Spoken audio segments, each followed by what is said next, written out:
People already talking shit. Jesus Christ, everyone just psycho. You're all psycho.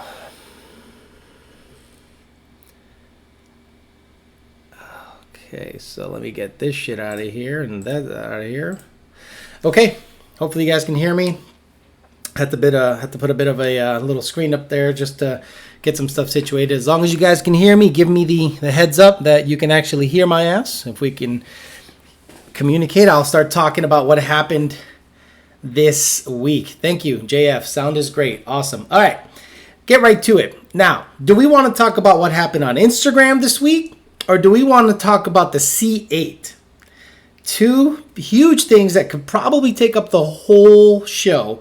But I will start probably with my boy Nate Ryder. Now, I didn't want to mention his name. He's probably a nice kid.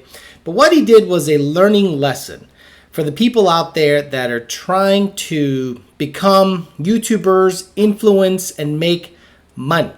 All right? So, I'll tell you how I became, real quick story, how I became part of this stupid community. So, real quick. I made some videos talking shit, made a character, and it somehow took off. And I guess the stuff I was saying was pretty legit, and people took notice, and offers came my way, job offers came my way, and I had to be careful as to what to say yes and what to say no to. I didn't say yes to everything. So, the other day I put up a Instagram post, not the most recent one. If you go to my Instagram, it's at YDBT for life on Instagram. Yeah, shameless plug. And if you go in there, the last post I put up was about trying to sell something. And then the previous post before that was at Power by the Hour. And they were moving a nice convertible 1314 GT500. It was a nice car. So I just put it up there. No big deal. So some kid, I guess he's trying to become a YouTuber. And, now the problem with guys nowadays that are trying to become YouTubers, right? They don't want to go to work. They think it's like the easy, fast track of getting paid. They see Cletus out there probably making stupid money, but he works hard. And others, and they're like, well, maybe I'll strike it rich. And they don't want to go to work. That's my opinion. I want a job. I want a 9-to-5 because I couldn't imagine my whole life is trying to come up with content, because then you just become a clown. So the kid has a couple of decent views on his channel, namely because it's a wide body Shelby, and you know how you Shelby guys are. You Shelby guys are, wide body Shelby, you lose your shit. So he has a decent amount of views on his channel. So he said, hey Alex, are you up for tuning my car? Do you think you want to tune my car so we can do a collaboration? Now, the moment I hear collaboration, I get douche chills. I go, oh, collaboration? Huh. So the kid said, do you want to do a collaboration? You tune my car. I'm going to put an MMR 1500 short block in it, or long block. Now, for the people in the know, hear those three letters together and go, I'm good. But I think he thought it was like a feather on his cap. I got this motor. And then he started claiming flywheel horsepower. Who the fuck claims flywheel horsepower anywhere? I got it tuned somewhere else and it made 1,000 bhp. bhp meaning what? Brake horsepower? The fuck is this? Top Gear brake horsepower. Are you gonna start saying boy racer next for ricer? Come on. So I simply said, hey bro, no offense, but I work for Lund Racing. I'm kind of top dog in the Ford stuff. No offense, it's kind of, we're known. So it's not a matter of whether I want to tune your car. It's a matter of whether you want to be tuned by us. So you got to understand, if wherever you go, you got to be the hot chick at the party. And in life, you got to act like the hot chick, okay? Everyone chases the hot chick. You don't want to be the fat chick at the party chasing everyone else. So when I said that, I think he started making fun of the fact that I didn't know business. Well, you don't know business. I'm taking a class in business school. Base horsepower, right? Base or brake or BHP. Like, really? Come on, bro. So I was like, all right. Then he went on a fucking rant about how I don't know business and I don't know how to, what do you call it? Promote business. You work with me, I work with you. If our sponsors are, you just look at my sponsor. Then he named off his sponsors, and one of them was pipes. Pipes! You heard me right. Pipes exhaust. Out of all the exhaust companies to say he's sponsored by, I go, pipes? Like the makers of the pipe bomb, Jet Joey, real quick, what is ASMR? So, ASMR is sort of like a genre of videos on the internet where people get off on basically hearing funny noises, whether they're scratching at the microphone, or somebody's talking like this, like in your ear and shit like that, or massages or chiropractic adjustments. That is all called ASMR, which is like a relaxing state of mind kind of videos that they put you in a relaxing state of mind. So that's what ASMR is. Anyway, back to my boy. He started just popping off, and my fans, I love you guys. You went in hard in the paint. You backed up. Fucking Olajuwon. He did some crazy. I love what you guys did. I love what you guys did because you called him out on his bullshit. And I'm happy because I'm not happy that he got roasted. I'm happy that someone that thought he had, he was trying to big time me, got what he was coming to him. I have never asked for a part ever. I've never begged for a part. I've never said trade influence for this. Scratch that mic again, bruh. I've never done that. VMP came after me when it came time to get a blower on my car. Edelbrock came after me when it came time to get a blower on my car. Actually, you know what? I will admit, early on, I did ask for a part. There was a partnership with a shop down here that they knew another supercharger manufacturer. And they're like, hey, how can we work together? I'm like, simple. You give me a blower. And they didn't. So there goes that. VMP later approached me. I repped that blower. The company did very well. Not because of me, but I think it was good timing. And then Edelbrock obviously offered me a blower for the Fairmont, and the VMP had to go away. Boom. So this guy got fucking wrecked. Like, he got his shit pushed in royally. And it actually made me kind of chuckle because I love seeing people get their comeuppance. Then he started claiming he was being bullied. Now, this is how you know, I'm going to sound like an old guy right now. This is how you know this generation is fucked. Fucked. A grown-ass man saying he's bullied. What the fuck? What? A grown-ass man saying he's bullied.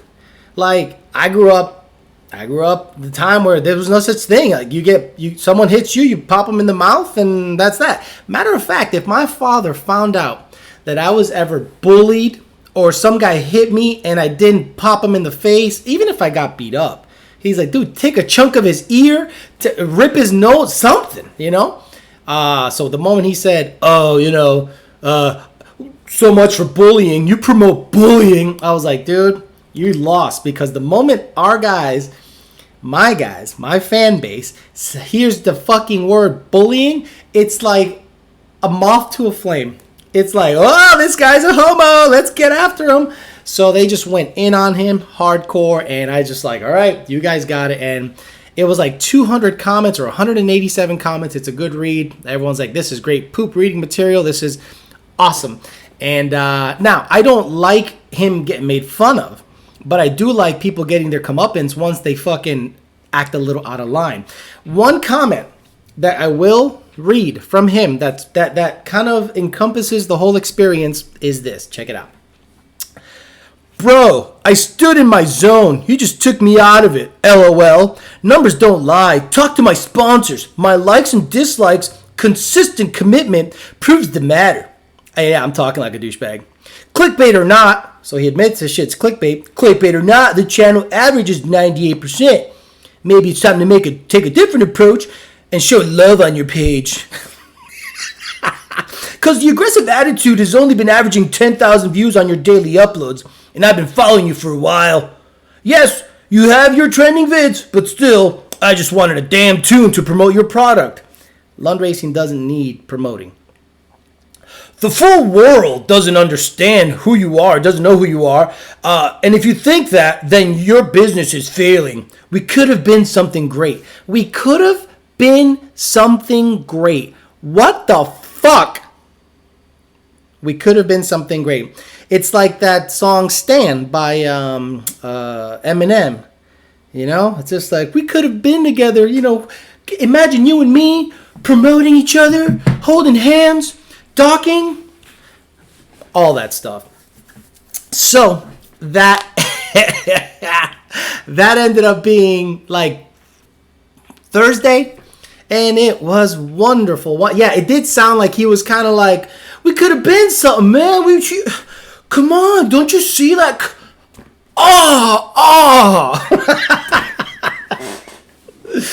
So that's what happened. A YouTuber tried to use his influence and then made fun of me because I didn't realize the full potential. The whole world knows me.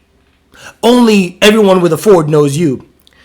So that's what happened. That's what happened on social media. Bunch of silliness. And that ended up kind of making my weekend. It was great. Now, let's talk about the C8 Corvette.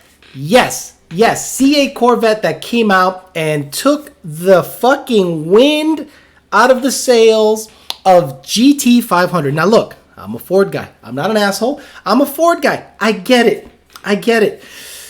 This C8 changed everyone's mind about affordable performance. Now, at the end of the day, a lot of the people that already pre-ordered a GT500, I don't want to say had buyer's remorse, because if you pre-ordered a GT500, you were going to get it no matter what. No matter if a Lambo was going to be $5,000 2 days later, you're probably going to get a GT500, because whether you think it's good for business or you're a Shelby fanboy, whatever the case. But then the C8 comes out, and then the specs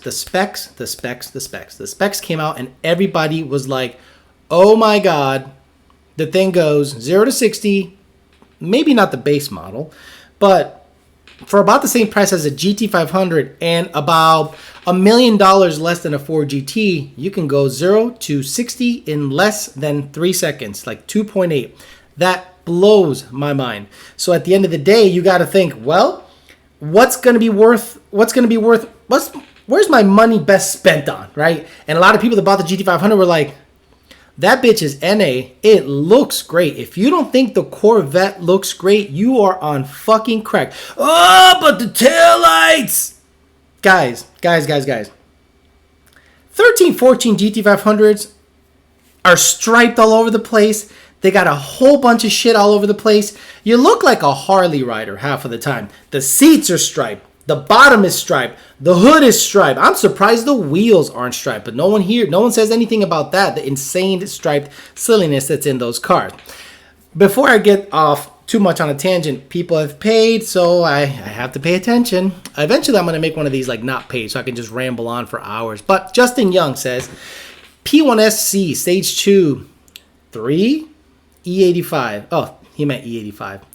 P1SC, Stage 2, E85, MAF relocated, return style, sniper intake, headers with cats and catback, ID1000s, blow-off valve. Before Lund 93 and 85 tune, should I remove the wastegate and pulley up or tune the two maps on my E-Boost 2? I would, well, if you have a wastegate and you can wastegate both, I would tune both and have the boost controller set up properly. I mean, if you can actually keep boost, if you can adjust boost, why not just run, 9 PSI, and then when it comes time to party and you put the 85 tune in it, run more boost and pulley to death as long as you can wastegate the additional boost you don't need. I would just get one tune for the badass bitch and then bring it back down if you have adjustable boost. Justin Young.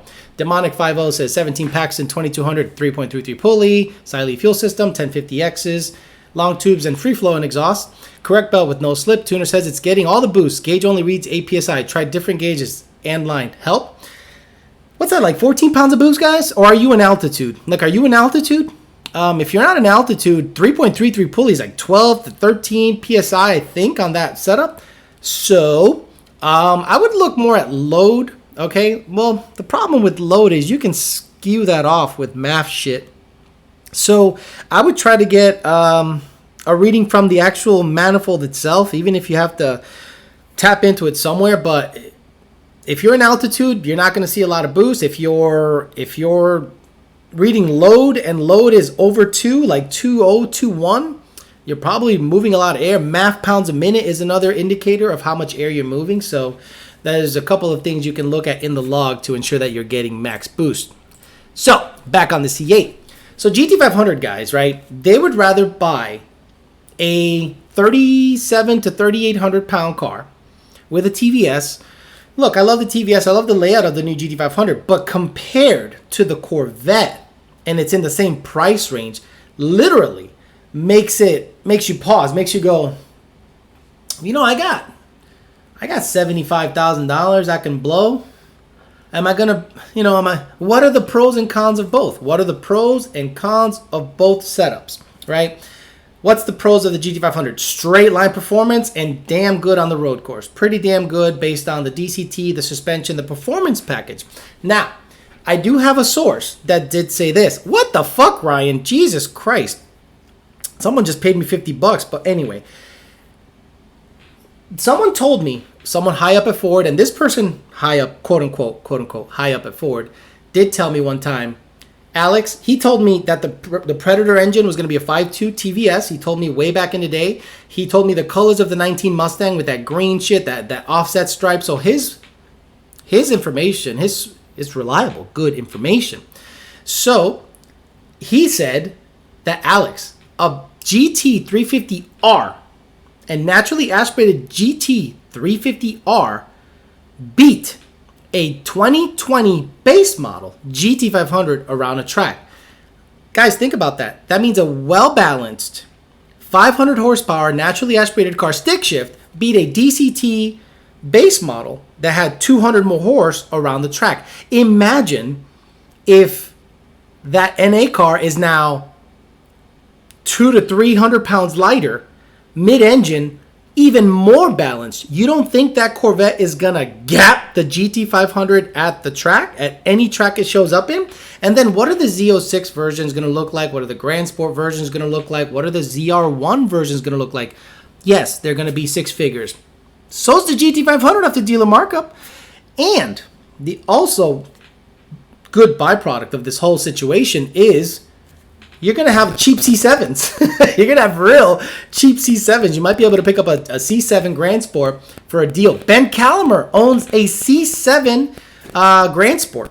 And he says it's a way better car than the Mustang, according to him. But let me not get off too much on a tangent. People paid, so I want to make sure that you guys get your questions answered.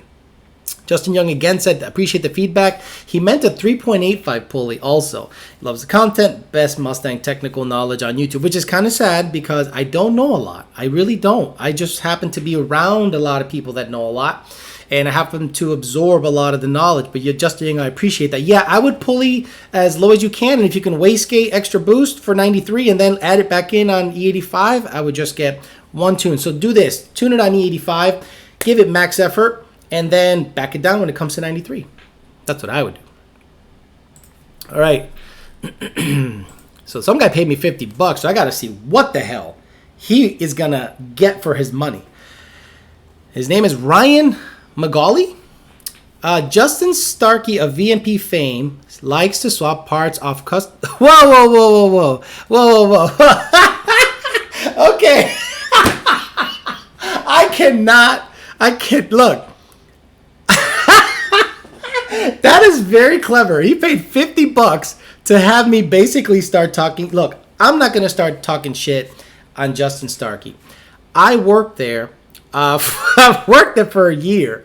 And not once, Ryan, not once did Justin take a part off of one customer's car and bring it on over. Now, let's say, for instance, he has 17 or 18 VMP kits on the shelf. Let's say he test fitted a blower on one car. And he goes, oh, okay, that looks good. And then he just puts it on another car because maybe the customer wanted to test fit the Gen 2 or the Gen 3 or the Gen 3R or blah, blah, blah. I'm not going to talk shit on Justin. Justin did very good to me. He was a partner of mine, a boss Good guy. Ryan, I'm sorry you've had that experience now. Truth be told, I have not been in there for over a year and a half. So what has happened since I've left is not up to me. I have no contact with anyone at VMP. I don't have any ill feelings of anyone at VMP, aside from this purchase, because I got fucked on that. But that was my own fault. Buyer beware. But I still don't hold it against them. That's on me. So I'm sorry, Ryan, you had this experience. But you do mention John Hennessy in there, and I will reference that in an upcoming comment. And I'm sorry, Ryan, I couldn't finish that, but people can see the comment themselves. I'm not going to talk badly about Justin. He's been good to me. So, okay, Money says, what do you think about modifying the C8 is going to like considering the motor placement and accessibility? I personally think a lot of people are overlooking how high the labor cost will be and the do-it-yourself. You got to understand, look. Mid-engine cars are going to be harder to work on based on the layout, obviously. But you might not have to do a lot to this car. Bolt-ons are going to become Bolt-ons are going to become available. Different fuels are going to become... It's a flat plane, I believe. It's a flat plane crank, 6.2 V8.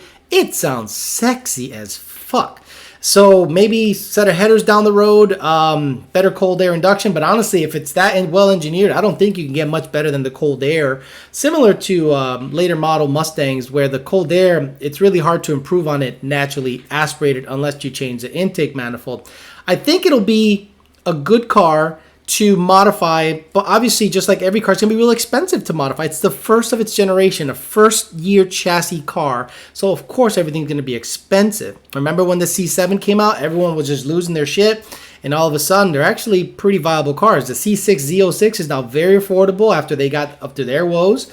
So at the end of the day, yeah, it's going to be expensive, and the do-it-yourselfer might suffer a little bit in the short run, but in the long run, you're going to be okay, and it's a car that can compete against cars like the Ford GT right now in certain aspects and in certain tracks. Maybe it's not going to be right there with the Ford GT, but you don't think the ZR1 and the Z06 are going to be right there with the Ford GT? And even if it is $100,000, you don't think it keeping up with a $400,000 car is something to be said? I think so. Okay, so we got Reese says, YOLO, thanks for tuning my Paxton 4 setup last week. What's with car on E85 knocking at 20 to 22 degrees? Stock manifolds, cats. Shop said it's from the back pressure. Do I need long tube headers? No cats. School me, bro. What's with the car knocking? Okay, so if the car's knocking on E85, a couple things could be happening. Yes, you could have cats that are probably on their way out. So I would look at a free-flowing exhaust. Anything that has E85 and supercharged, honestly, you need to open up that exhaust so there is no restriction and possibly causing issues. Whoever you're working with at the shop says they might be, they're on the money. They're tracking on the right wavelength, in my opinion, Reese. So I would look into at least freeing up the exhaust one way or another, whether it be long tubes, whether it be eliminating some parts. Obviously, I can't say certain keywords. I got to stay off of certain people's radars. So yeah, man. In my opinion, I think that you got to open it up, and on E85, a car should not be knocking if it's only seeing 20 degrees or so, and it's generating like 1.8, 1.7 load, which is close to like 750 wheel. If you got 20 something degrees and about 11, 12 pounds of boost, that's pretty stout for that car. Okay, 901 Soul says, just want to say hi, give back for all the information you share. I appreciate that. Okay, back on the silliness. Someone says something Pensacola in the house. How much horsepower can a stock Gen 3 Coyote make? Same as a Gen 2, 800 easily. It can peak at 1,000, but it wouldn't be sustained at 1,000. So, back on the social media silliness, right? A lot of kids that are doing this social media stuff, right? They're making fun of me because they said I jumped ship real quick. Oh, you jumped ship to the Corvette immediately. What is wrong with you? I thought you were a Mustang guy. I am a Mustang guy. I'm just not stupid, okay? If I am not a nut hugger and I look at both cars and I look at the specs, I'd be silly to at least not consider that guy, okay? So at the end of the day, G-Unit Silk City, your shirt's on the way. Don't worry, I sent it. So at the end of the day, if you want a really nice looking car, have you seen the renderings, guys? Have you seen how pretty the renderings are? I already talked about this in my video yesterday that I released, so I'm not really going to go too much into it. But back on the social media stuff, because the kid that got all sideways, I suspect, there are a bunch of kids out there that watch the Donut Media and Up to Speed and all those channels that try to teach you something. Now, I watch those and I know they're entertainment. Yeah, Lake Worth does suck. I watch, someone said Lake Worth sucks, and it is kind of hard down there. I watch those things for entertainment. Donut Media, Up to Speed, oh, that guy yelling all the time. You know, the moment an S2000, a Supra, or a Honda Prelude comes up, they lose their shit, you know? And then he starts crying when he talks about Carroll Shelby. He forgets that Carroll Shelby fucked with the Dodge Daytona for a little bit. The Shelby Daytona, remember that? Remember the movie Wraith? Remember the movie Wraith, you old motherfuckers, with Charlie Sheen? There was a white Dodge Daytona in there. I don't know if it was a Shelby Daytona, but there was a... So remember, he was involved in that too, so he's not all knowing. But a lot of people think they're fucking experts. They legit think they're experts right away because I watched Up to Speed. I know everything about a rotary. I know everything about Shelby. I know everything about everything. And then they get a YouTube channel, you know, the starter pack, the DSLR, the fucking webcam, basically what I got. But I'm kind of like, I'd like to think I'm kind of like the anti-YouTuber. I really don't want to, you know, come across as a YouTuber. I have a full-time job. So when Donut Media and Up to Speed shouted out Hennessy, that's when I stopped watching. Hennessy is located in Texas, Katy, Texas, very close to where I used to work at Bomberas. We would see the work quality that would come out of there. And the fact that this company was shouting them out blew my mind because it makes kids think, and unsuspecting people that think that, why would a company say something bad? Why would a company like Donut Media and Up to Speed say anything that wasn't true? Well, entertainment. Simple. Entertainment. Yes, Sealy, Texas. Correct. They're in Sealy. And obviously just Google Hennessy. You don't have to, I don't have to tell you anything. My personal experience, the work that came out of there left a lot to be desired. Google everything about anything you're going to look up and you'll find what you need to know. But the fact that Donut Media was out there shouting it out like they're at the forefront of technology, they're at the forefront of some kind of, I don't know, some kind of the leading edge of technology and racing, and all the Exorcist, a Camaro with a blower, an E85 or race gas. What the fuck, you know? And then a Raptor with 6 wheels. Get the fuck out of here. And they're shouting them out like they've done something. Anyway, so Ryan McGauley, back on the initial comment, you did pay $50, so I'm gonna, you know, obviously do my thing. He says, no problem. I am just venting my frustration. Obviously, Ryan had not such a great experience at the company he mentioned.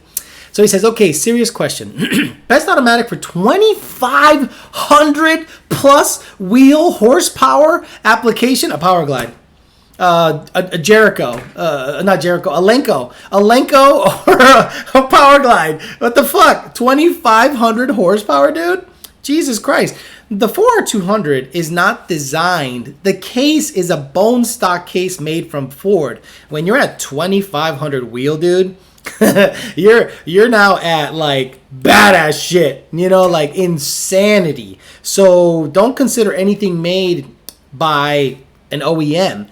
Get a 400, call Rossler, you know, call those badass motherfuckers, you know. And honestly, you shouldn't be asking me this question. You should go to a track where there's a Pro Mod or something running like well into the 6s and ask them what they're running, because I am not in that realm. I am like legitimately low rent, bottom of the barrel when it comes to the holy shit, 726 people watching. Thank you very much. The show is, you know, gaining some traction. I like it. So anyway, 2,500 horse, dude, you're going to have to look at race transmissions. Do not look at the 4R200. I love the 4R200, but at the end of the day, that's more of a street, high horsepower oriented deal. We might be able to go 6s with it, but I wouldn't recommend it for a 2,500 horsepower setup. McKnight 1807 says, how much horsepower would you say a Gen 2 can make naturally aspirated without CJ and E85? Without CJ and E85, 470, maybe 480. Yeah, on a good, well, okay. So Rami Zaidan had a Boss 302 down in Puerto Rico the other day, and he had, believe it or not, MMR cams locked CJ intake, twin 65, Ford Racing cold air on pump gas. It made $497. Okay, whether that number is real or not, I don't care. I'm just going to tell you what it made on that dyno in Puerto Rico with that setup. So that car made a lot. I think it's a bit high, a little happy, but it was SAE Smoothing 5. If you go to 2 Auto Solution on Facebook and look it up, you'll see the dyno pull, and you're going to be like, hot diggity dog, that thing did make a good bunch of jam. So, Zachary Anderson says, appreciate all the videos and knowledge you spread, even though you made me feel like a total dickbag by blocking me on IG when I was bothering you about a VMP kit from my F-150. I bought a Whipple instead, haha. Dude, honestly, I block people so much. This is why. If you want to talk tuning, you go to support@lundracing.com. If you want to talk setups, you go to support@lundracing.com. If you want to know how much an N-Gauge is, if you want to know how much horsepower to expect from a setup, if you want to know anything tuning related, you go to support@lundracing.com. If you hit me up on Instagram, Facebook, trying to get tech talk after hours, I will straight block your ass, because I want to, if you got a hot sister, if you got a mom that's banging like in her 40s, or you know, a cousin, okay, hit me up. But at the end of the day, if when it comes to tuning, look, that's my job. Imagine you work, I don't know what you do for, let's say you're a plumber, right? You're a plumber, and you fucking laid pipe all day. And then someone calls you and wants to talk plumbing shit when you've worked for 12 hours on plumbing shit. The last thing you want to talk about is plumbing shit. So when I block people on IG, it's for a reason. I really don't want to be bothered. When it comes to tuning and I'm done tuning, I'm done tuning. Now this, why am I doing this? I'm getting paid to do this. I'm getting paid to answer your questions. So when you want to get a hold of me, this is where you do it. And I'm glad to do it because I'm getting paid to do it. Sorry to block you, brother, but you can get me here once a week. Ryan Dillon, why do we not see guys using meth injection on the Coyote platform very much? That will happen. I think the application is not put on properly, right? A lot of people use meth in an odd way. So let's say you have a supercharged GT5, you have a GT500 with a supercharger, and you shove meth through the cold air. Well, it's got to go through the rotors, it's got to go through the intercooler, then it's got to make an upward. By the time all that happened, the effectiveness of the meth isn't as good. If you can direct it you can inject it directly closer to where the combustion is happening, you have more of a shot. Now, turbo cars probably can benefit from it more, but the problem is if you're already having high IATs and the MAF sensor is picking up 160, 170 IAT, and you put meth after the MAF, well, the car won't pick up the cooling effect. So what you'll have to do is similar to what they do on VMP kits. Put a MAF breakout harness to the manifold so that the car sees IAT in the manifold. So if the cooling happens after the MAF sensor, that sensor that it's now broken out into the MAF with a VMP IAT kit, it'll now see a cooling effect, and the car will go, hey, look, it's nice and cool. It's seeing 100 degrees IAT as opposed to 160. Here's more timing, or let's not remove any timing. I think it's how it's configured that it's lacking more than anything, Ryan. So if you have a centrifugal equipped Mustang and you have pump gas and you want to go ahead and put meth in it, go ahead. But it's probably a good idea to break out the harness, put it in the back, okay? Make sure that the computer sees the cooling effect, and the car mechanically will see more octane, more cooling, and it'll just be plain and simply happier. Hopefully that answered your question. That's a nice little trick. Ooh, 800 people watching. Holy crap, that blows my mind.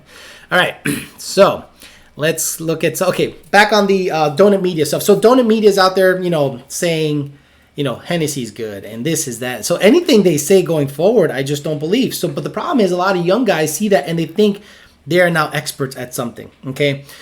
There's only other, but that's not just young guys, older guys too, like a lot older. See, I think the Corvette, I'm jumping around, but I think the Corvette was made for people like me. And bear with me, guys. Bear with me. I'm 41 years old. I have had Fox bodies most of my life, and in the last 5 years is the only time I've ever owned anything halfway decent and halfway new, with the black car, the red car, and the white car, now the Fairmont. So I'm coming into a time of maturity, I guess, and have a little money. So old Corvette guys, and you know what I'm talking about, the old Corvette guys, the guys that have a Stingray because it says Stingray. They don't buy a Z06. They don't even care to buy a Z06 because it's too fast. I don't need that. And they got the New Balance sneakers, the high top, the high socks and the Docker pants. The quintessential Corvette owner, which to me is similar to a Harley owner. And a lot of you guys that own Harleys, you might want to turn off your shit because you might not like what I'm about to say. So Harley owners, to me, buy a Harley for status. Same type of guy that buys a snake and puts it around his head. They buy their personality, okay? So when you have a Harley, you belong to something. You can belong to a Harley club. You can buy the jacket with the tassels. So when you're like, oh my God, I'm free like a bird, and you can see the tassels waving in the wind, and you're like, I'm like an eagle. Oh, dude, I'm like an eagle right now, with their ape hangers. So Corvette guys are similar. So I think Chevy did something pretty smart, and they said, you know what? Let me go ahead and aim at a different demographic. And I'm a Gen Xer, I think you would call me. And a lot of Gen Xers are coming into their age, into their own. Maybe they already had kids, and now they got a little more income, and they want a rocket, a nice looking rocket that's exotic looking, and it is legit. It is. YDBT talking shit, t-shirt winner, salmon in color. Okay, get out of here. A lot of the guys like me see that car and it's sexy. It looks like a Lambo. It looks like a NSX. It looks exotic to me and it's appealing. It doesn't look like any other Corvette, and and that's why I like it. On top of the fact that it has killer performance starting at $60,000. Yes, dealer markup. Yes, options go crazy. I saw a couple of people posting some of the options. Oh man, this is bullshit. Once the options are put in there, this is way expensive. And then you see the options and it's like carbon fiber package and shit that doesn't matter package and, package. Just dumb shit. So at the end of the day, I think they're aiming at an audience that is still alive. The ones that they used to rely on, the 70-year-old Corvette owners, they're dying, dude. They're fucking dying. So it's time to get people that are still alive, race once in a while, and there's more of us as opposed to a dying breed, which is the typical Corvette owner. Alex getting a C8 Corvette and a Tommy Bahama shirt. Mike Henkelman, give me your email. I'll get you a shirt. Mike Henkelman, give me your email. I'll get you a shirt. That was funny. Okay, Robert says, hey, let's be honest, though. If we're talking about guys buying personality, what about GT500 crowd, though? Okay, absolutely. GT500 owners, by and large, are easily influenced. Well, let me take a sip here real quick of a non-sponsored product. Anyway, so GT500 owners are easily influenced, right? I got so much shit from GT500 owners because they say, how dare you say that the 11 to 12 GT500 is a better car than the 13 to 14 GT500? Don't you know it has less horsepower? They fucking freak the fuck out. And I go, wait a minute, guys. Let's look at the big picture. The 11 to 12 GT500 has a better trans, well, in terms of gear ratio, comes with the options of 373s, and the 5.4 I think is pretty legit. You put a TVS on the 5.4, boom.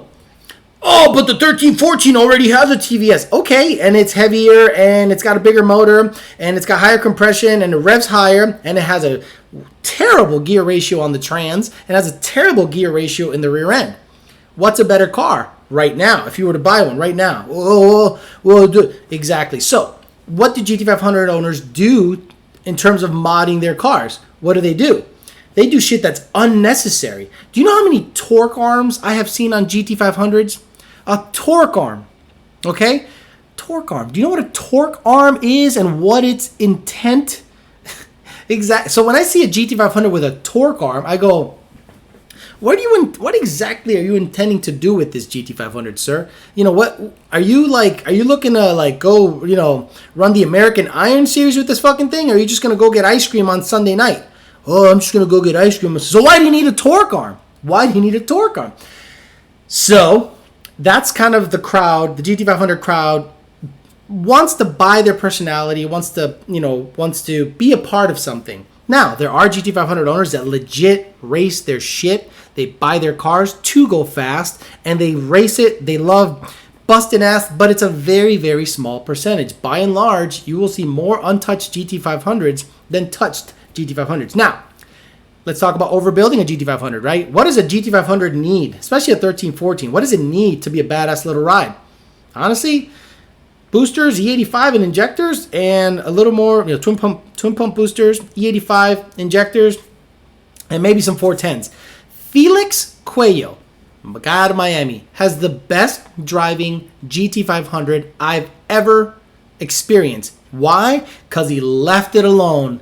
He made 800 and something rear wheel horsepower with a stock blower, big throttle body, E85, and he left the suspension absolutely bone stock, put a sticky tire and some 410s, and that car is the best driving car ever because the GT500s had a halfway decent suspension, just shitty gear ratios.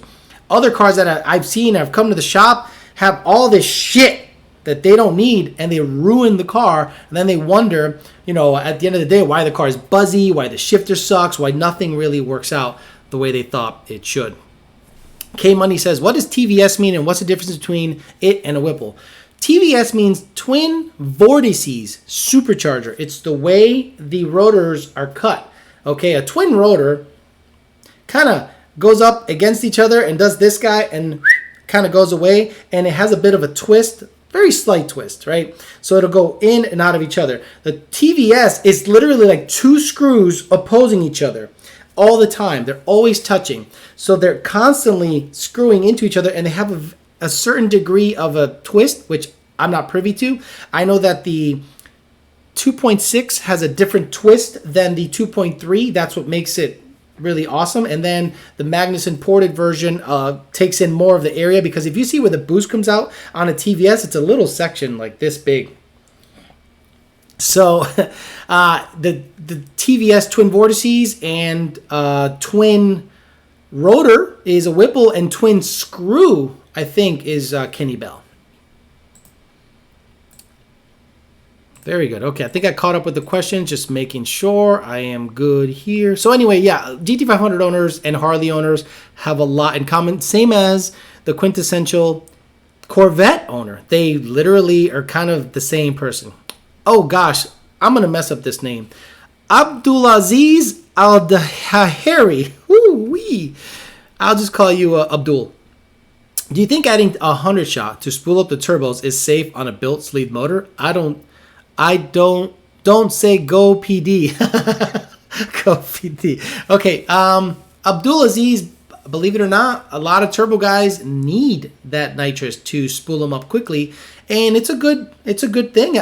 Instead of staying at the line and sitting there and waiting for it to come up on the chip, depending on the size of your turbos, depending on how loose your converter is, depending on a lot of factors, it's probably quicker to get them up quicker on a 100 shot. Now, since I'm not really privy to turbos and when you can shoot that 100 shot, I know naturally aspirated, I don't want the turbos coming up on, I don't want the nitrous coming in under 3,000 RPMs. On turbos, that might be different because the load is different, but do not quote me on that. But again, Abdul, I don't think it's a bad thing to use nitrous on turbo cars because they simply need it. Sorry guys, they need it. Taking a drink here. I'm sorry, guys. Remember, I'm a one-man show. Now, I was going to have a GT500 expert with me as a guest. I finally figured out how to configure the camera so that there could be probably two people on here. Just needed to get widened some. But the C8 thing happened and the YouTube thing happened, so I had to talk about it. I absolutely had to talk about it. Full Auto GT says there will be C8s everywhere and 90% of them will be the base model played out with the typical owner blowing his life savings on it and can't afford to mod it. You mean like GT500? Full Auto GT? GT500 owners did the same thing when the 1314 comes out, and then when the 2020 comes out, you're going to see the same thing. People mortgaging their futures just to have it. And then when they go to a stoplight and the base Corvette comes up and the guy invested on a aftermarket set of wheels and left the base fronts on, and then he takes off at the light and gaps your ass. What the fuck are you going to say then? I know you guys think I'm sounding like a C8 fanboy. No, man. On paper, that car is pretty badass. And you have to tip your hat to Chevy for doing it. Start advertising Mountain Dew. No, I'm not. Yeah, I mean, that was actually pretty funny that Cletus, a.k.a. Garrett Mitchell, got a Mountain Dew semi-sponsorship, I guess, if you want to call it. They give him stuff. That's, to me, begging for shit. And more power to him. He did better. I'm just not one of those guys that asks for anything. I didn't ask for anything on the planet this whole time. I know a lot of people think that I'm constantly out there begging for free shit, but everyone that has quote unquote sponsored me has approached me, and I have not approached them. 823 people viewing. That's unbelievable. So Matt Green says 2.97 tranny for the 11 to 12 also. Yes, exactly, Matt Green. The 2.97 first gear on the 11 to 12 GT500, the 373 optional rear end, I bet you that they're not that far apart in performance stock. Let's say you put a stock 1314 GT500 versus a stock 1112 GT500. I'm sure the 1340 is going to mile an hour like a motherfucker because it simply makes more power. But with a competent driver, the 1112 is probably going to be close. I believe Evan Smith went 11.9 or 11.7 with a bone stock 11 to 12 GT500 when it came out. In Bradenton, hot ass weather, on stock Goodyears.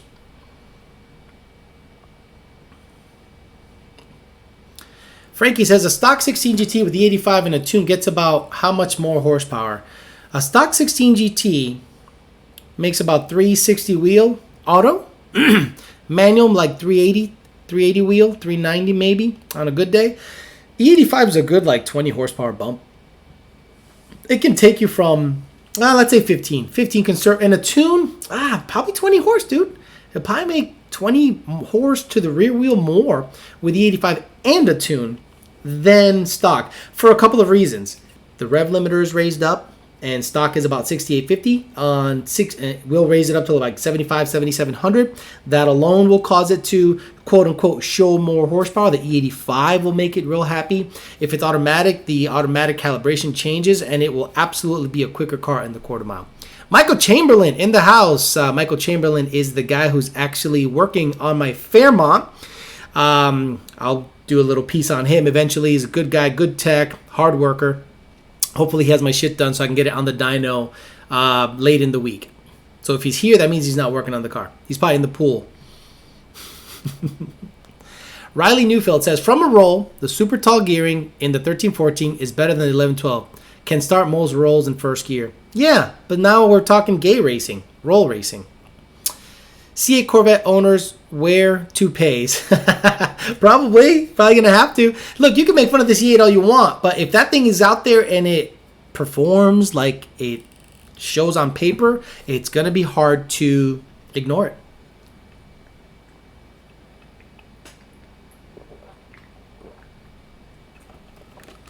'09 GT500 or Gen 2? That is a question by Cy the Goat. Gen 2. Riley Neufeld says, too bad the new C8 has a locked ECU like the ZR1. It took tuners a full year to be able to tune them. Who cares? Riley, who cares? They're going to unlock it. Don't worry. The ZR1 got unlocked and it went 8s. Not stock. It was modified. But the ZR1 got unlocked, went 8s. Don't worry about the fucking tuning. It's going to get figured out. It's going to get figured out. Look. Michael Chamberlain says, love you, homie. Not in the pool, right? Not in the pool tonight. Yeah, my ass. You got to understand, the locking of the ECU is not Chevy saying, fuck it. We're going to make it so that they can't do anything. It's a combination of two things. It's a combination of the EPA putting pressure on them, I think, saying, you better lock this up. I don't want motherfuckers manipulating it. And then Chevy saying, we got to protect our ass from warranty claims. So it's going to get unlocked. Trust me. Whether it gets unlocked or someone makes another PCM and piggybacks off of it, I think where there's a will, there's a way. So next, Ben Calamer sent me something on Facebook. Who are they talking about? I don't know who they're talking about. I think they're saying something about me being ugly. Whatever. I thought that was pretty funny. Christopher Quezada says, Alex, please help. I have a 2018 GT. Both my father and I worry that the Coyote Gen 3's engine tick may be piston slap. Does anyone know what this sound is and if it should be a longevity concern? Christopher, Steve Gellis recently opened up the front, took the front cover off of his 2018 Mustang, and it had that typical piston slap. Now, there's a theory that's going around that it might be cam phaser, or not phaser, cam follower, chain follower, and the tensioner related. When he went to get the car worked on, the bank 1 chain was loose and sloppy. The bank 2 chain was nice and tight. I have experienced at idle, sitting there just chilling, a stumbly idle, stock cold air, stock everything, just a tune, a stumbly intermittent idle. And I go, what the hell is that? So I logged it, and Junior looked at it, and he says, looks like your intake cam is wigging out for no reason and then comes back. So after I changed my oil, it seemed to get better. So I wonder, because the tensioner works on oil pressure, I wonder if it's tensioner and follower related as opposed to piston slap. I mean, we won't know until we get more information, and we'll see. There's nothing that's 100% definitive yet. Eric Batchelor says, GT 350 Motec ECU with a ghost cam mode, drive mode. Okay, I don't know what that he's saying. He paid $2, so I said what he put up there. Side the go. Next year's Gen 3 is finna be crazy. It's finna be crazy. That means for everyone else, it's gonna be crazy. Engine tick package is such a big thing. Black Bruce Lee says, Nick S, thanks for letting me know. I guess they're talking over there. Watching NCIS Los Angeles. Okay. Tyler Wheatley says, I had a couple previous questions. Okay, Tyler, let me scroll back, and if I can find your questions, I'll holler at you. Let me look. Just bear with me, guys. Bear with me. Don't worry, I won't bore you too much. Tyler. Boy, there's a lot of people. Tony M says, no, I'm not going to say shit. He's talking about another YouTuber. Certain names I won't mention, because one time I heard a guy say, don't ever give a sucker any shine. Meaning, don't put them on. Meaning, don't give them any popularity. Don't talk about them. Just move on. Tyler, I don't see your questions anywhere, man. Just keep asking them, and I'll try to get to them. Vinny Vici, or Vici, VINNY-VICI, says, I will pay again. I have a Gen 3 automatic 10-speed. I was thinking about porting the heads, cam, and porting the intake. E85 and cold air intake. Have you tuned any setups like that? If so, what kind of power did it make? Honestly, ported heads on an NA car, ported intake, you're probably going to make another 20 by the time it's all said and done. Whether it's worth it pulling the heads off and porting them, maybe 25. But it doesn't need any special sauce. The MAF sensor takes care of all that. If it sees additional airflow, it'll add the proper fueling, and the load is scaled to a certain spark. And if we see there's more meat on the bone, we give it more spark. But as you saw in my test, anything about 30, 31, it kind of quits. So Vinny is probably going to make another 20 horse. It's up to you whether you think it's worth another 20 horse with all of those modifications. I would just boost it. Indie Boost says, here's your tip for Friday morning in advance. Thank you, Indie Boost. I'm not looking for max effort since I'm on 93, but for now, just looking for a better driving car. My profile pick was my M6 car I auto-swapped. The car is black now. The car is black now. Easiest auto swap ever. Yeah, S550s seem to be a little easier to swap to an auto. Still expensive, and you got to do the programming of the ABS and all this shit, and the PCM.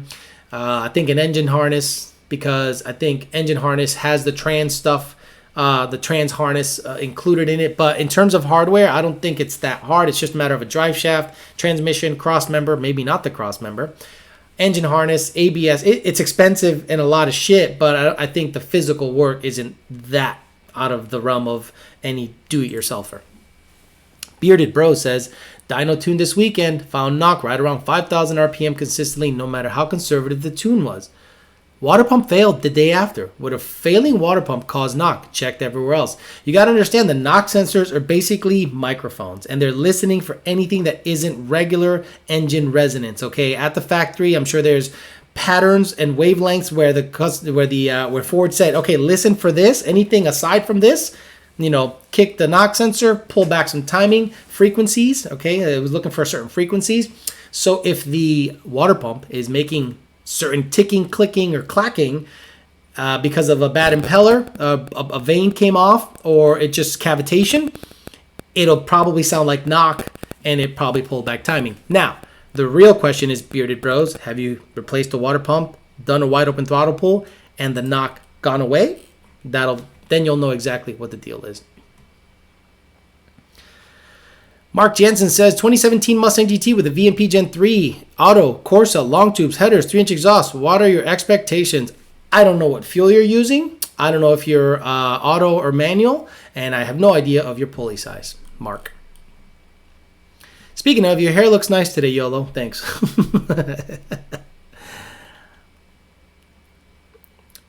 Pantera with a Coyote swap. I saw one. Where did I see one? Forget where I saw it, but it was badass. Coyote swap Pantera is badass shit. Drives like a truck, but it's badass anyway. Suda1320 says, hey Alex, I got a question. I currently have a V3 blower and can upgrade later to a bigger blower. Should I keep it or do a fuel system for now, or sell it and get a Whipple or Edelbrock? The Vortec V3 is fine. It all depends how much power you want to make and where you want your power. Do you want your power right now? If you want your power right now, you get an Edelbrock or a Whipple. If you want a little bit of traction control help and power up top and it just keeps pulling and pulling, keep a centrifugal. Now, I don't love the centrifugal based on the design. I prefer a PD, but I like the Vortec power delivery, honestly. Eric Benner says, YOLO, I just got here a little late, but I watched the YouTube star go at you and supported you 110%. Happy that mama's boy got what was coming to him. I'm not happy he got roasted. I'm happy that I think it was a learning lesson for him. That you can't go out there and start saying, because I have a YouTube channel, I deserve free shit.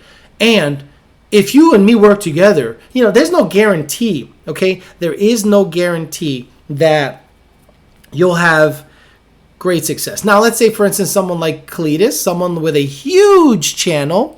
What's the other guy? Street Speed. What's the other guy? There's another guy in Orlando. Drifter dude. Broke up with his girlfriend. If those guys that have 2 million subscribers, okay, and make a living, they probably make $30,000 a month, maybe more on YouTube. If those guys approached you in a good way and said, hey, look, I like your product. I think it's very good. Are you willing, if they ask you, are you willing to do a joint effort here where I can promote your product based on, then that's it. But the way the kid approached it was like, how dare you not get with me? I have 13,000 followers and, 38,000 subscribers on YouTube. You're missing out. You're going to lose business. It was just a bad approach, bad look, and it made me salty as fuck. Dangerfield said, paid questions. Where are you? Okay. Don Self says, 843 viewing. Think how much money you could make from the gay eco guys if you had a stripper pole. Very good. Eric V, where's the YDBT merchandise? I'm down to buy a shirt. Also, you tuned my car. I'm in California. Will Lund do not do any revisions in the future? That's an interesting question.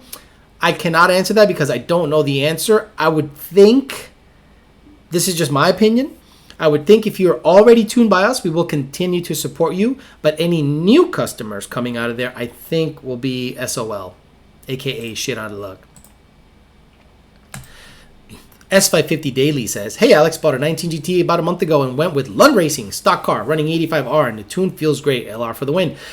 That's one of the nice things about E85 and the E85R tune. In bone stock form, the little car gets it. My Performance Package 19 GT manual gets it. Makes 440 something wheel, 446. Dude, it freaking flies. I love the car. It's going to be supercharged soon, but man, I'm going to miss being able to ring it out on E85. I'll see if I can get E85 in it somehow eventually, but at the end of the day, I think it's going to stay on pump gas when it's supercharged. Diego Arroyo says, thoughts on the MT82? I'm getting the 5th gear grind. I think it's a synchro, best mod for it, or general advice for the MT82. So if you go and get a Ben Calimer build trans, stage 1 is going to have the same internals except some upgraded beefier parts. Stage 2, maybe some polishing, some cryo treating, something like that. Stage 3 is badass shit with the G-Force gear sets. Now, if you already bought a drive shaft, already bought a clutch, already bought a bunch of shit, and you don't want to have to buy all that shit all over again, I would look into a Ben Calimer transmission. Minimum stage 2. Stage 3 for badass shit, but you're going to pay a little money. But it's well worth it because you save the money on all the other shit you don't have to buy again. All right, I'm caught up with the paid questions. Tyler Whitley, man, I don't see your questions anywhere, Tyler. I scrolled, and there's a lot of shit going on. So I'm really sorry if I don't get to you right away, Tyler. But just keep asking the question over and over and over, and I'll do my best to get it sent, to get it answered. I apologize if I don't get to your question. I'm not doing it on purpose, okay? KW Mike says, Street Speed 717 just got a 12 GT500. Smart. See, that guy, he's not a moron. Maybe he doesn't rub everyone the right way because of his sunglasses and slightly cocky demeanor, but the guy's not stupid. The guy's out there saying, let me get a 12 GT500 and see what, catch some of the shrapnel, Like, if it was up to me, I'd get all the Ford cars on the planet and just, if I had unlimited funds, I'd mod them, race them the whole night. I'm trying, but I'm just not there yet when it comes to money, honestly. And I can do only what I can do. And most of my money has been the Fairmont. Then the secondary car has been the red car, which is going to be an NA car. And then the white car, I got a supercharger for it from Lund Racing.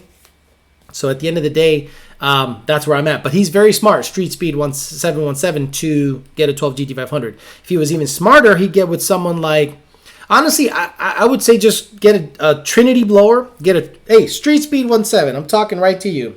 Just so you don't waste time and money. Unless you want to work with a company, okay? Unless you want to work with a company to modify your vehicle, this is what I would do with your car.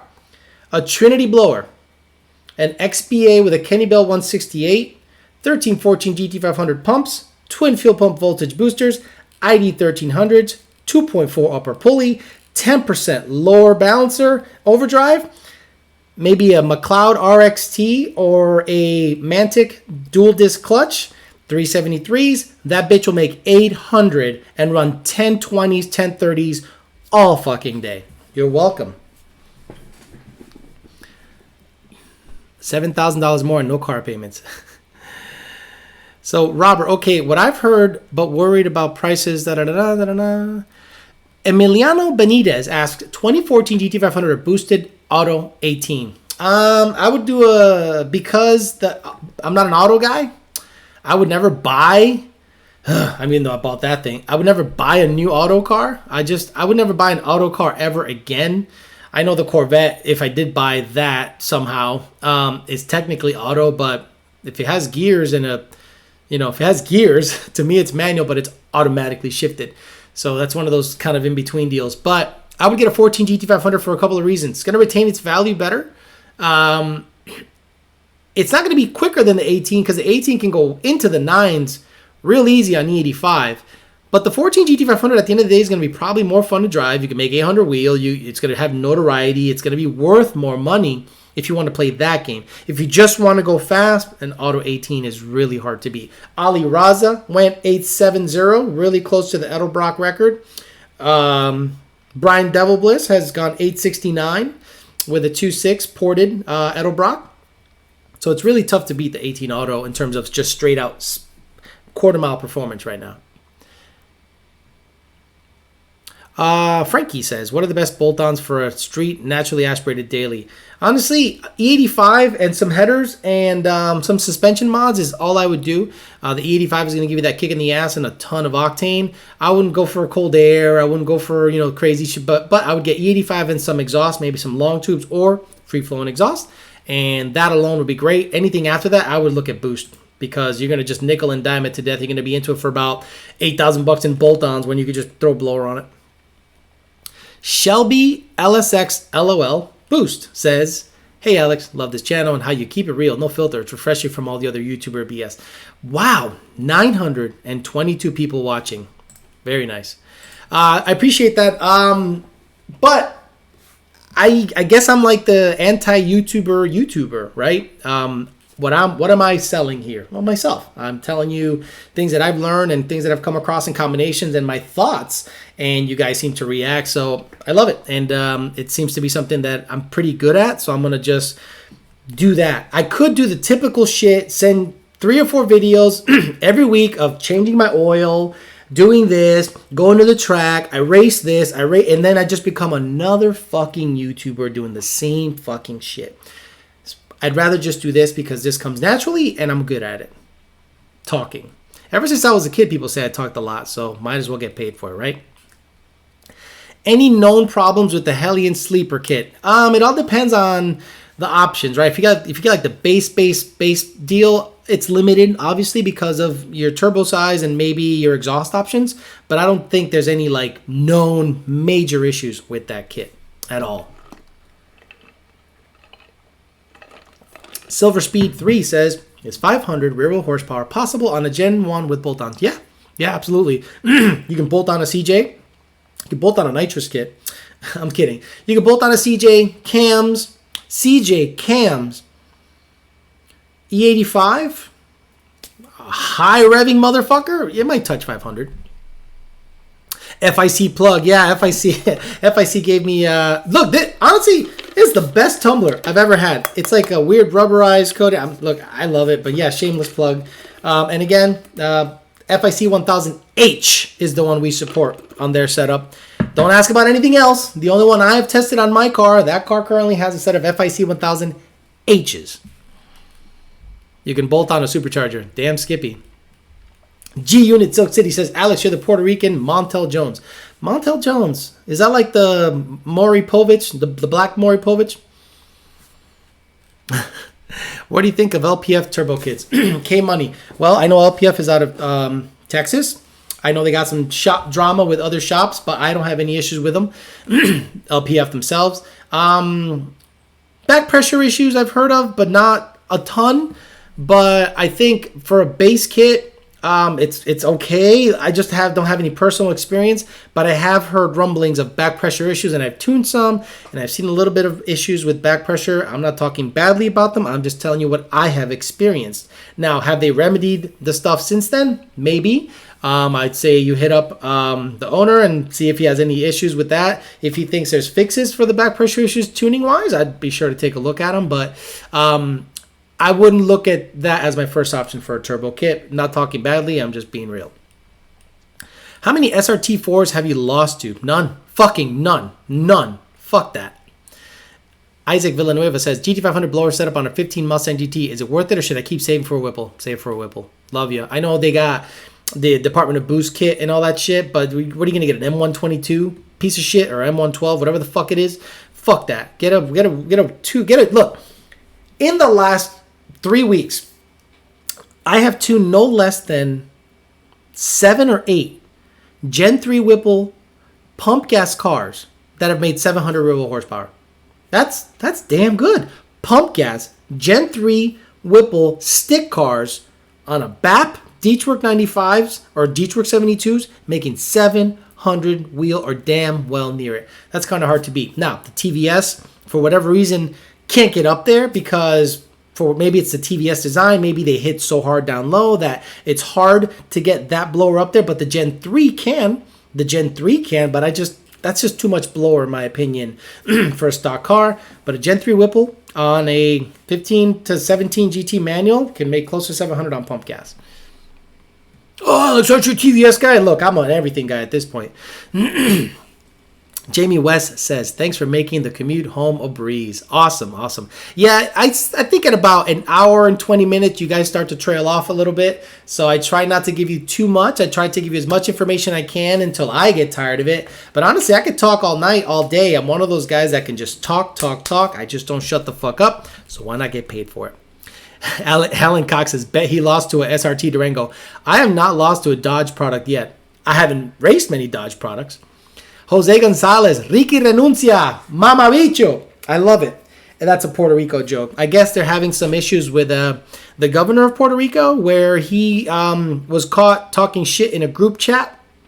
But he has had a bunch of other shit happen where there's corruption, there's this, there's that. I just think that was the tipping point where he was group chatting, calling people bitches and stuff. And it was just like a lack of respect. And people just are like, get the fuck out. And honestly, I'm going to speak from the heart here. I'm proud that finally Puerto Ricans are out there trying to do something to change their government, because at the end of the day, Puerto Rico's been fucked up for a long fucking time, okay? A long time, longer than I can remember. As long as I've been alive, Puerto Rico's been fucked up, and I'm glad that the people are at least trying to kick him out and bring in change. Don't fucking vote for another piece of shit asshole after this guy gets booted, because at the end of the day, you get for who you vote for. So be mindful of that. Charles 27 says, hey Alejandro, I have a 15 GT that has Texas speed, long tube headers, Cobra Jet, JLT, 411 gears. God damn, dude, that's a fucking tall gear. Woo! MMR stage 3 cams. I make 436 and 318 wheel torque. Any idea why my torque is such a dump? Yeah, you're not spinning the rollers fast enough with those 411s. And the cams. The cams, believe it or not, relieve cylinder pressure. Cylinder pressure, believe it or not, has something to do with torque. If you have a more restrictive exhaust, you'll have more torque. You'll have less horsepower. If you have no restriction, everything is flowing really nicely through the motor, you'll have less restriction, you have less torque, more horsepower. And the fact that you have 411s means you're not spinning that roller fast enough to show a decent number. The numerically highest gear I ever want to see on a manual car is 373. 411. Whew, that's a big boy gear. Tyler Whitley, man, there you are. 97 Cobra Holly EFI nitrous plate kit. Will Lund tune it? 97 Cobra? No, we're not. Okay. This is why we don't tune anything pre-11. For all of you guys out there, I'm so sorry. I know there's a lot of guys that are 4-valve heavy, 3-valve heavy, 2-valve heavy. I get it. At the end of the day, I cannot sit there and babysit a 20-year-old setup, okay? Oh, what do you mean 20-year-old setup? Well, that car is old, okay? That car is fucking old. Not the 97, but you know what I mean. Everything's old, and we have to sit there forever fucking around, diagnosing shit. It's bad enough on 2011 Mustangs. 2011 to 2014. Now, you got to understand the way I talk. The way I talk is this. When I say 2011 Mustang, I reference 11 to 14. When I say 15 Mustang, that's 15 to 17. When I say 18 Mustang, that's 18 and up. Okay, so when I say 11 Mustang, everybody in Gen 1 is included. When I see an 11 Mustang log come through, and I'm like, dude, it's lean. And you have like a cold air. Why is it lean? I don't know. Maybe add more fuel. No, dude, the data's legit. I go, dude, you might have a bad fuel pump. Yes, these cars are starting to get old. Oh, but it's got only 30,000 miles on it, Alex. Right. Of beating the fuck racing boosted pumped to death. So, at the end of the day, it's harder to diagnose an issue on an older car based on the age, and you don't know what's causing an issue. Imagine doing that on an 03, 04 Cobra, a 97 Cobra with a nitrous kit, an 022 valve with a TFS setup and cams. It's time and money, and I know we're a business. We have to make money, and we tune a lot of cars. And the 11 and up makes life a lot easier. We do 11 and up Raptor, Coyote, Voodoo, GT500. We do 07 and up GT500 if they have wideband data. So it's just a matter of money versus time spent. So I'm sorry, Tyler. I do not think we will tune that car. But, Tyler, do this. Hit up support@lundracing.com. I'm not going to guarantee you're going to get in, but at least you can ask the question. support@lundracing.com. See if they're willing to party. If not, they can lead you in the right direction. How's that? And Ryan gave me more YouTube money. Ryan has given me like $70 today. I really appreciate you, Ryan. Doing me a solid. You're people that support my channel. You got to understand, you're not just supporting me in terms of finances. Every single time you support me, I get a mic so I can sound better. I get a camera so I can sound better. I can look better. I get 2 soft lights. I get a bunch of little things so I can bring you a better product. I don't just go, thanks, bro. I'm gonna go fucking smoke some shit. No, I'm gonna definitely, put it all back into the business, and I'll work on the cars, bring you content, bring you information. I do everything I can. YOLO, any thoughts on the Ford Performance Power Pack kits for the 15 to 17 GTs? Stein 78. So Stein 78, that's the biggest thing that I've started to see, where people get a GT350 intake. Now the power pack is this: GT350 throttle body, GT350 manifold, GT350 cold air. If they sold that power pack with everything but the throttle body, I'd be happier, because there's nothing to be gained in terms of power, in my opinion, with the throttle body. And I'm going to try to make a test. I couldn't do it this week based on time and parts availability. So I'm going to try to get myself a stock throttle body with an adapter, do a dyno pull, then bolt on a GT350 throttle body, do a dyno pull, do a couple, and show you if there's any power. If the power pack came with everything minus a throttle body and an adapter to put the stock throttle body on, I would co-sign on that kit all day.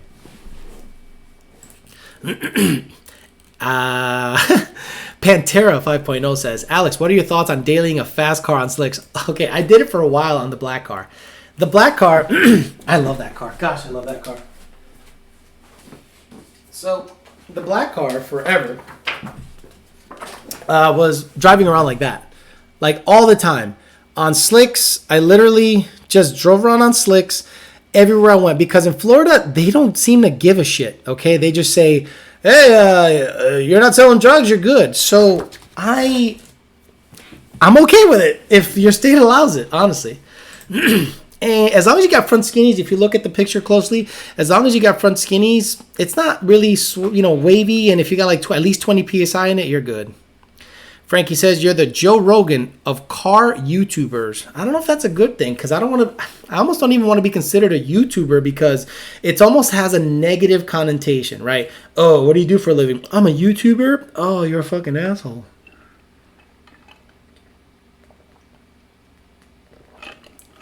And Joe Rogan's big on pot. Like huge on pot. I need a new cleanup rag for the wife. Send me a shirt. Demonic50. Send me your email. And the guy I asked earlier on, remember to send me an email. Whoever I told you to send an email, again, Demonic50, and I remember the first guy, give me your email. I'll get you a shirt. 901 Soul says, the E85 near me tests around E70, E80. Can I still use it with the E85 tuner, or it has to test E85 or higher? It has to test minimum E80. Anything under E80, you're going to start trending to about 6%, 7% rich. And what that does is, I don't think it drops load. I think it scales the fueling a little on the richer side. And then depending on how your table is set up, it might not see the proper spark.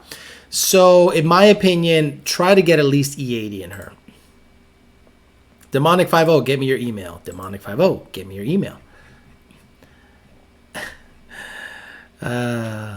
Okay, so Tommy Pearson says, Lund equals no tune for California. Tommy, people aren't even selling parts in California anymore, man. People are like, go to any website that sells parts and try to get shipping to your state. It's your fucking state. You guys voted in a bunch of fucking hippie pieces of shit that love to vape and let bums hang around everywhere. And now you're complaining that we won't fuck with you. Who wants to fuck with that? I don't want to fuck with that.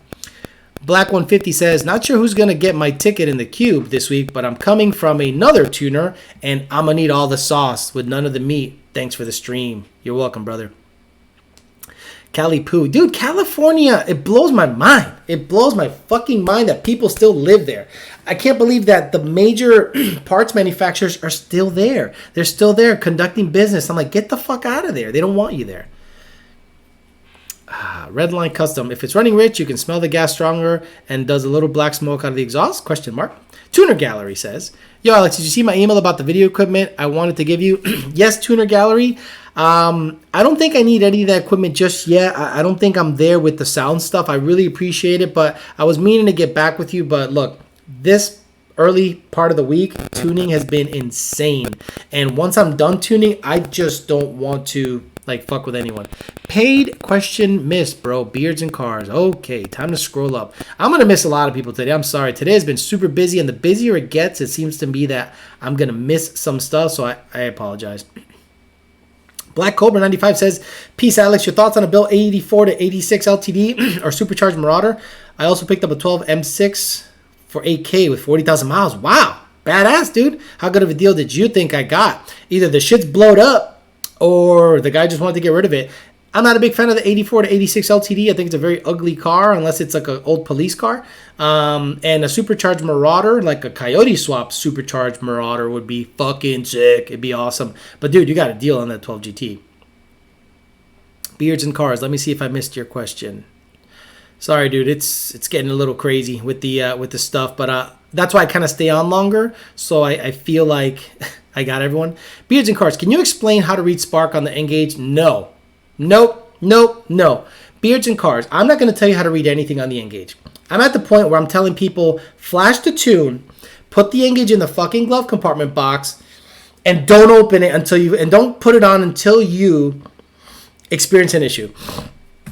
A lot of people start looking at knock, at partial throttle, at wide open throttle, AFR, Lambda, Lambsy. What's Lambsy? Alex, I am not going to teach you how to tune, and I'm not going to teach you how to read a log, okay? Now, let me finish his question. It says, I seen it at 40 spark. Seems to stay around 17 at watt with -3, -4 knock. Shouldn't it be closer to 30 at watt? What? If it's naturally aspirated beards and cars, it'll see 30 if it's on E85.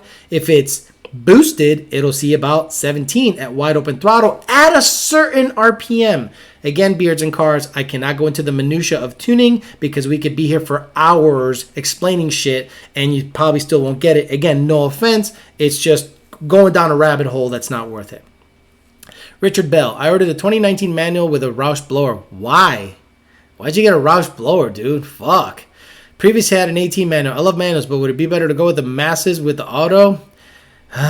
Dude, if you ordered the 19 with a Roush blower, can you get out of it? Like, don't order a Roush blower. I love you. That's the only blower I'm going to tell you not to get. It is a fucking dud. Sorry, Roush. That shit's a dud. Love you. I still haven't gotten home Demonic's email. So if anyone's got Demonic's email, unless he doesn't want to fucking show it. If you don't show it, bro, I don't get it. Plain and simple. What happened to the black car? The black car got sold to a guy named Norm in New Jersey. He's actually asking about remote tuning support, so he might be getting it on the road again.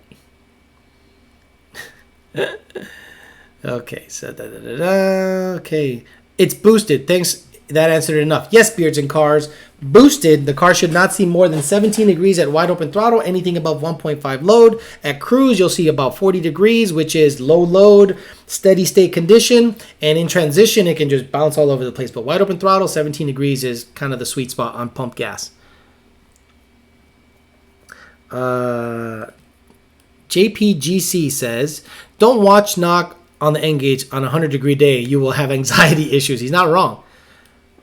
Not that it'll knock, but it probably won't add all the time that you think it should. Austin Walter says, everyone wants a sauce. After seeing my data log on E100, the car sees 33 degrees. Now, Austin, at what load?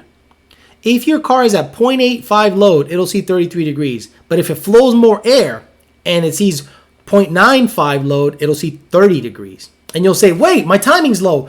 You're flowing more air, so it'll see less timing. More air, less timing.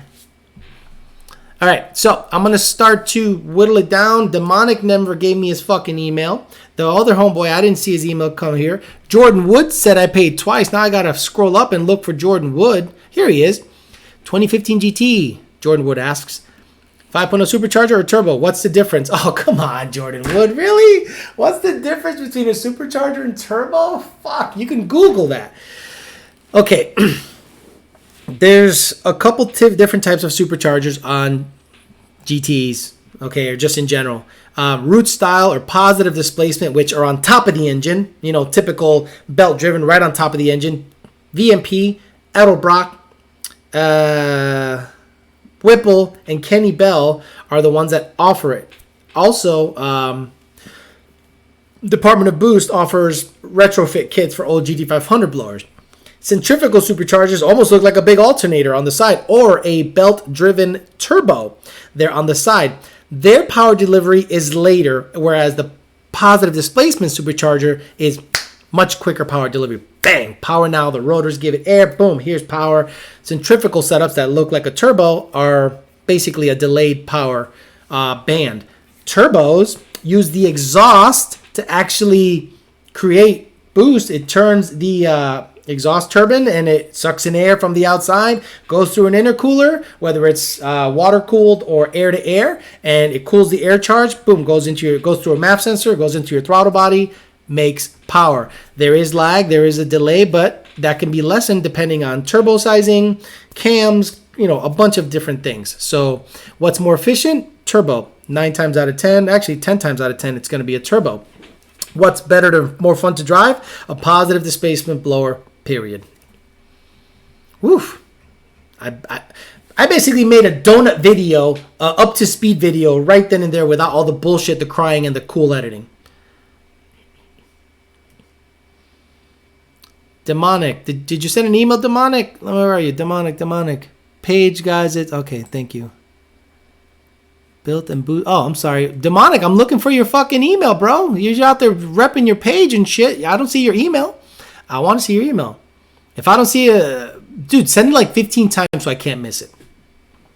Jay Bush says, how much can a built Gen 1 Coyote block handle? Sleeved and forged internals. Found a long block for $1,000 and was thinking about buying it and building it. Dude, be careful about buying blocks, man. If it's $1,000, you mean the block by itself or like a short block? If you paid $1,000 for a block by itself, you got fucked. If it's a short block, make sure it's not fucked.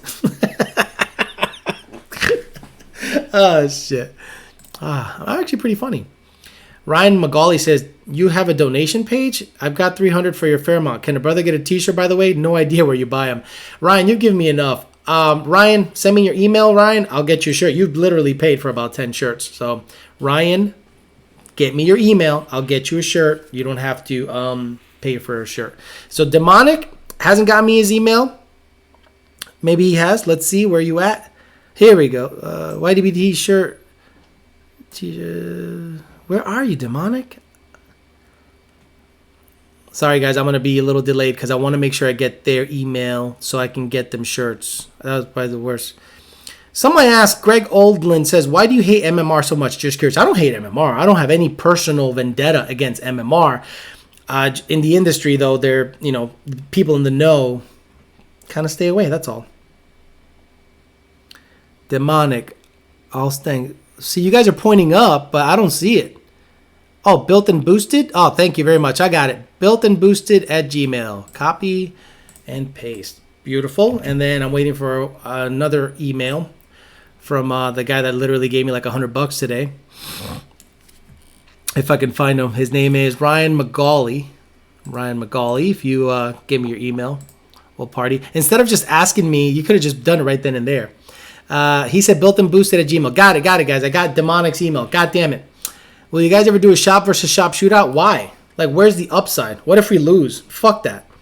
And I want control. It's almost like those LS versus Coyote videos. You know, they always do the same shit, the LS versus Coyote videos. They go, we got $15,000 to spend, and we're going to see who makes the most power. Well, the LS stuff is cheaper. But let's do this, whoever's doing the LS versus Coyote shootout. Give me a 6.2 LS3, a stock Gen 2 motor. Boost both to death on the 85. Let's see what's up then. Stock cam on the LS3, stock heads, stock intake. Same thing with the Gen 2 Mustang motor. Stock every motherfucker. Let's see who's got that. Talk all that shit then. You ain't going to talk no shit when you need a cam, heads, intake, high ram ass shit to make decent power on an LS3.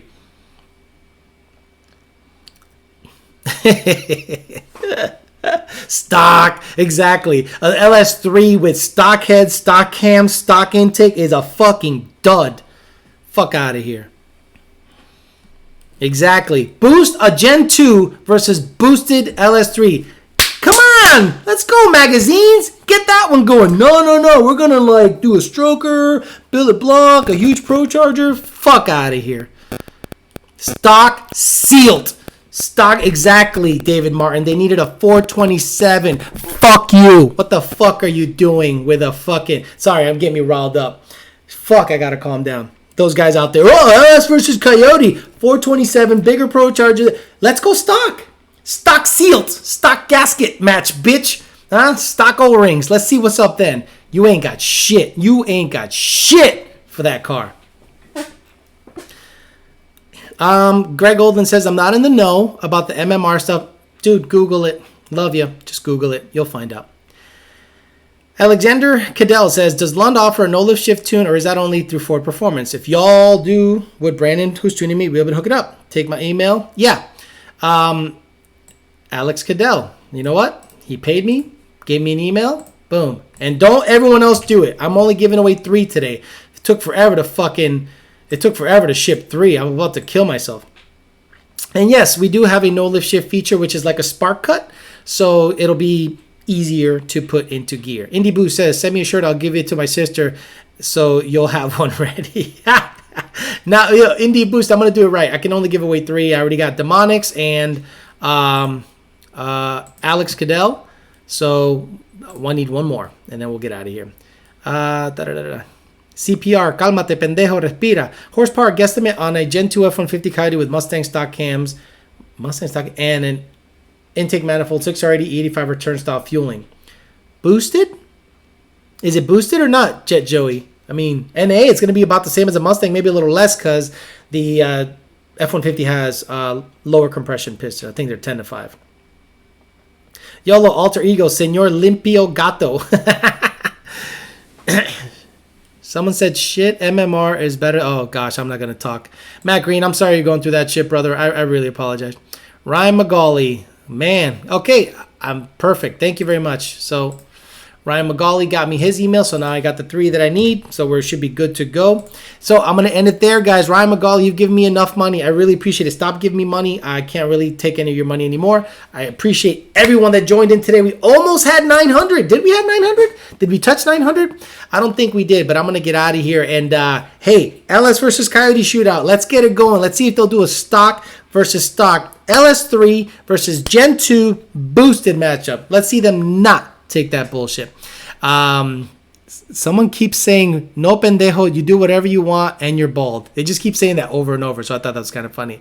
Great stream, 900 for sure. Yeah, if I saw 900 in the stream, that'd be awesome. And 920, wow, 920 people tuned in on the live stream today. I really, really appreciate you guys. You guys are great. Next week, we're going to go ahead and do it all over again. I'll have a GT500 expert. Hopefully, I'll start having guests on here. We'll see if we can crest the 1,000 watching mark next week. So, see you guys later. See you next week.